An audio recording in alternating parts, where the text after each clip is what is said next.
हरे कृष्णा। मैं astrologer doctor Jaya Mishra आप सभी का स्वागत करती हूँ। आज मैं एक ऐसे विषय पर चर्चा करूँगी जिस पर अक्सर एक मत नहीं रहते हैं, परंतु सही रूप से क्या होना चाहिए इस बात के पर भी बहुत सारे कन्फ्यूज़न है। आज का हमारा जो टॉपिक होगा वो ये है कि आफ्टर डेथ, जो जब किसी की मृत्यु आपके घर में हो जाती है तो जो 13वीं होती है, 13वीं के बाद जो है कुछ लोग 16वीं करते हैं। तो 16वीं होनी चाहिए या नहीं होनी चाहिए, ये शास्त्र सम्मत है कि नहीं, और कितना सही रहेगा करने के लिए।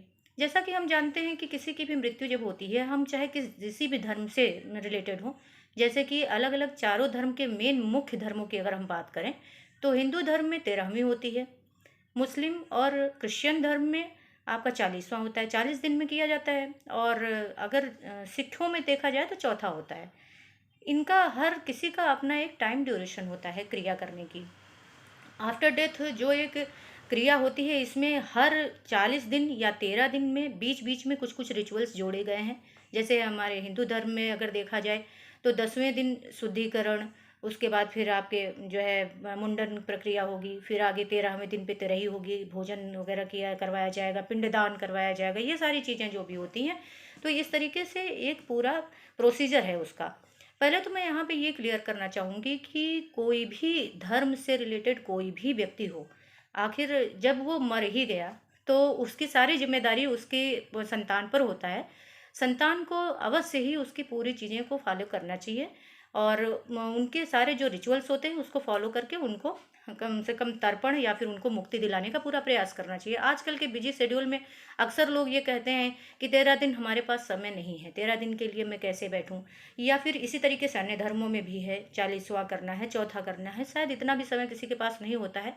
यहाँ मैं एक चीज़ ज़रूर क्लियर करूँगी, अगर प्रोसीजर वाइज, क्योंकि हर धर्म में अपने हिसाब से एक प्रोसीजर बनाया गया है, और ये अब तो साइंटिफिकली भी प्रूव्ड है कि जब कोई व्यक्ति मरता है तो उसको कुछ देर तक, साइंस ने भी सिद्ध किया है कि किसी अगर आफ्टर डेथ जो है बॉडी को ये समझने में, आत्मा को ये समझने में टाइम लगता है कि मेरी बॉडी जो है, मतलब जिसमें मैं अभी तक वास कर रही थी, वो मेरे से छूट गई है। तो कुछ देर तक उसको भी समय लगता है ये समझने में। इस पर कई वीडियो बन चुके हैं, कई साइंस की तरफ से कई चीज़ें अप्रूवल की जा चुकी हैं। तो यहाँ ये तो सिद्ध होता है कि आत्मा कहीं ना कहीं है, उसका क्या किस तरीके से निकलने के बाद, शरीर से निकलने के बाद वो किस तरीके से उसकी यात्रा होती है। और हमारे अगर गरुड़ पुराण का हम देखा जाए तो गरुड़ पुराण में भी आत्मा शरीर से निकलने के बाद उसका एक प्रोसीजर बताया गया है, इतने दिनों में आत्मा यहाँ रहती है, इतने दिनों में यहाँ रहती है। तो 13 दिनों का अगर मैं हिंदू धर्म की सिर्फ बात करूँ तो 13 दिनों में उसका क्यों जो है ये डिवाइडेशन किया गया है कि 10वें दिन शुद्धिकरण या 13वें दिन ये जो है आप 13वें दिन में भोजन कराएं, पिंडदान करें, मुंडन या क्षौर विधि करें, क्षौर क्रिया करें। ये इसीलिए किया गया है कि 13 दिन तक वह आत्मा पूरे जो आपका परिवार होता है उससे अटैच होती है, आपके घर से अटैच होती है, वो वहाँ से निकल नहीं पाती, उसको निकलने में थोड़ा टाइम लगता है, वक्त लगता है। कोई भी व्यक्ति तुरंत तुरंत, अगर एक नॉर्मल हम आपको एग्जांपल दें कि आपको एक बैग आपके घर से निकाल दिया गया, मान लीजिए कोई ऐसी घटना हो गई जिसमें, तो आपका मोह तुरंत थोड़ी भंग हो जाएगा, आप भी कुछ देर समझेंगे कि क्यों हुआ, कैसे हुआ, या मैं कैसे इसमें दोबारा से प्रयास कर सकता हूँ अपने घर में दोबारा से जाने के लिए। तो ये सारी चीज़ें जो है उसी तरीके से आत्मा के लिए भी। अब आत्मा तो शरीर में बहुत दिनों तक रही है, वो सारी चीज़ें उसने उसी से पूरा कार्य रूप में सारा काम किया है। और मैं यहाँ पर एक चीज़ और मेंशन करना चाहूँगी कि जो व्यक्ति ये मानते हैं कि कर्म सिद्धांत को ज़्यादा प्रेफरेंस देते हैं कि कर्म ही सब कुछ है, ये सारी चीज़ें नहीं मानता मैं, तो मैं उनको ज़रूर ये बता देना चाहती हूँ कि कर्म अगर आप मानते हैं तो कर्म इन द सेंस कि आपका वर्किंग फील्ड या आपका सक्सेस उससे जुड़ा हुआ है। और इतना मैं ज़रूर आपको बता दूं कि अगर आपने वो सारी चीज़ें फॉलो नहीं करी, मैं ये भी नहीं कह रही हूँ कि वो धर्म में ही सारी चीज़ें ज़रूरी हैं, या जिसको कुछ लोग इसको आडंबर कहते हैं। मैं ये ज़रूर कहना चाहूँगी कि जब आप जो है सारी चीज़ें, सारे रिचुअल्स जो है वो उस हिसाब से सारे बने हैं, ना आप एज ए रिचुअल्स उनको प्रेफरेंस दें, तो एक कर्तव्य के रूप में ज़रूर करें। और अगर जैसे आप वर्किंग फील्ड में अपने कर्तव्य को निभाते हैं वही समझ करके आप उस चीज़ को कर दें, और सात्विक विचारधारा रखते हुए अगर आप उस चीज़ को करते हैं तो सबसे बड़ी बात जो यहाँ पर मैं मेंशन करूँगी कि आजकल जो अक्सर कुंडलियों में प्रॉब्लम आती है पितृदोष की। पितृदोष होता तो कई कारणों से है, लेकिन एक कारण ये भी रहता है कि जब पितृ तृप्त नहीं होते हैं तो आपको ये पितृदोष लगता है। और इस पितृदोष की वजह से बहुत सारी प्रॉब्लम्स आती हैं।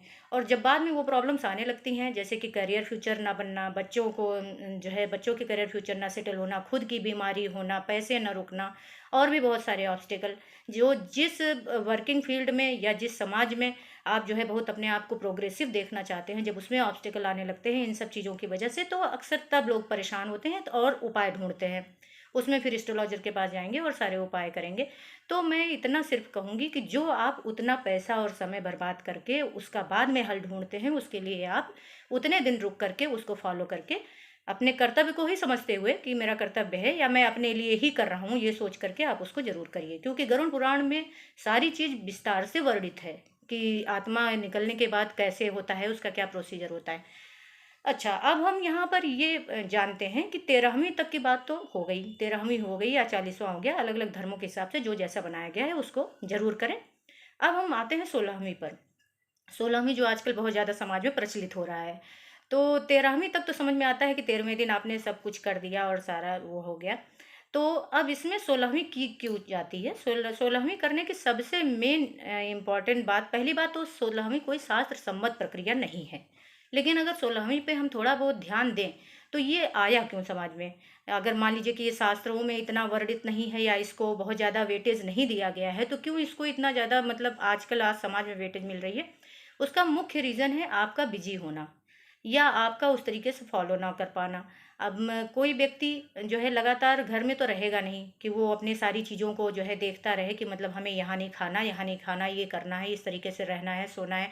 जिस तरीके से पहले पुराने ज़माने में या शास्त्रों में जिस तरीके से वर्णित है कि 13वें दिन के बाद से साल भर बाद जो एको श्राद्ध का पिंडा पड़ता है, एको श्राद्ध का जो पिंडा जो है कि पिंडदान किया जाता है, तब तक उस एक साल में जो प्रक्रिया फॉलो की जाती थी वो काफ़ी टफ है, जिसमें एक सन्यासी जीवन जीना पड़ता है कि जिससे कि आपके अंदर उतनी प्योरिटी हो कि किसी को मतलब अपने एंसेस्टर हो या मतलब जो भी आपके पूर्वज पुरखे या आपके माँ बाप जो भी हैं उनको पूरी तरीके से सदगति दिलाने के लिए जो एक प्रयास होता था, वो एक साधु का जीवन जी करके किया जाता था, जो कि आजकल पॉसिबल नहीं है।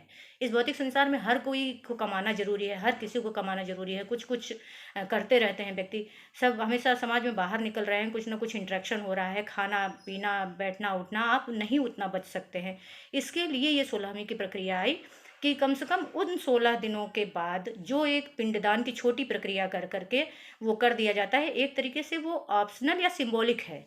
वो 16 वार्षिकी की सिंबॉलिक है, बट वो जो है वार्षिकी नहीं है, क्योंकि उसको भी वार्षिकी क्यों जरूरी है उसको भी मैं अभी आपको बताती हूँ।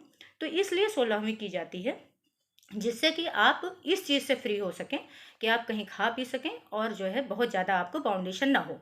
लेकिन फिर भी 16वीं करके जो वार्षिकी से पीछा छुड़ा लेते हैं लोग, ये गलत है। वार्षिकी इसलिए ज़रूरी है कि एक साल बाद जो पिंडदान किया जाता है, वो उस एक साल तक आपके उस 13वें दिन के बाद से उस आत्मा की यात्रा स्टार्ट होती है भौतिक संसार से आप आगे की, भौतिक संसार से दूसरे लोक की। अगर भौतिक संसार से दूसरे लोग तक जाने में लगभग या ये कह लीजिए अटैचमेंट या फिर उसकी एनर्जी आपके जो है, अगर हम साइंटिफिकली बात करें तो उस व्यक्ति की एनर्जी आपके घर से ख़त्म होने में लगभग एक साल, अगर ऐसे नॉर्मल हम बात करें आपको समझाने की लैंग्वेज में, तो एक साल तक करीब उसको लग जाता है पूरी तरीके से आपके घर से डीअटैच होने में, उस एनर्जी को हटने में। या फिर अगर हम उस तरीके से बात करें तो जो है धार्मिक रूप से कि हाँ उस जो है आपको उस आत्मा को सदगति मिलने में एक साल लगभग लग जाता है। एक साल बाद फाइनली ये कहा जाता है, शास्त्रों में भी वर्णित है, ये गरुड़ पुराण में भी कहा गया है कि एक साल बाद वो आत्मा आपके अपने लोक में, वो अपने धाम में चली जाती है। तो उस एक साल में जो लास्ट पिंडदान किया जाता है, वो पिंडदान लास्ट उसको लेकर के एक तरीके से उस आत्मा की विदाई होती है और उसको एको श्राद्ध के पिंडा के रूप में जाना जाता है। वो पिंडदान बहुत ज़रूरी होता है, देना ही चाहिए। इसलिए यह ज़रूर जानें कि जो है 16वीं करने का सिर्फ इसलिए मंतव्य बनाया गया कि जिससे कि आपको कोई दिक्कत ना हो, आप कहीं खा पी सकें, आराम से आ जा सकें, आपको एक तरीके से वो छूट दी गई है।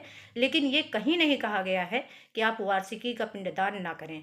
और सभी से मेरा ये ज़रूर विनम्र निवेदन है कि आप जो है 13 दिन या जिनके धर्म का जो जितने दिन का जो है टाइम शेड्यूल बनाया गया है उसको ज़रूर फॉलो करें, जिसकी वजह से आपकी ही परेशानियां कटेगी। आत्मा जा रही है या नहीं जा रही है, मैं तो उस पर इतना डिस्कशन नहीं करूंगी, हालांकि उसका भी अपना एक तथ्य और लॉजिक है, वो किसी दिन मैं उस वीडियो में ले आऊंगी। लेकिन कम से कम आप अपना भला करने के लिए इसको करें, क्योंकि अक्सर लोग परेशान होते हैं, दिन ब दिन परेशानियाँ बढ़ती जा रही हैं, क्योंकि हम लोगों का तो यही काम ही है, अक्सर हम लोग कुंडली देखते हैं। अगर आप जो है हर एस्ट्रोलॉजर के पास आजकल पितृदोष की कुंडलियाँ या पितृदोष से ग्रसित घर अक्सर उनको मिलते हैं। वास्तु देखने जाते हैं तो वहाँ भी देख रहे हैं कि पितृदोष है। बहुत सारे साइंस होते हैं, बहुत सारे साइन होते हैं घर में कि हाँ ये पितृदोष से पीड़ित घर है। तो वो इन उसका एक रीज़न ये भी बहुत बड़ा मुख्य रीज़न है। हालांकि और भी बहुत सारे रीज़न हैं, बहुत 4-5 प्रकार 6 प्रकार ऐसे होते हैं जिनकी वजह से पितृदोष बनता है।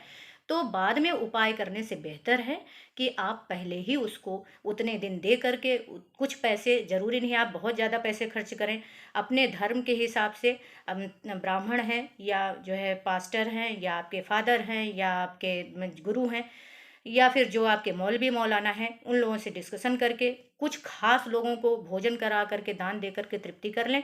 ज़रूरी नहीं है कि आप बहुत ज़्यादा पैसे खर्च करें, लेकिन 16वीं करें ठीक है, लेकिन 16वीं के बाद वार्षिकी ज़रूर करें। जय श्री कृष्णा।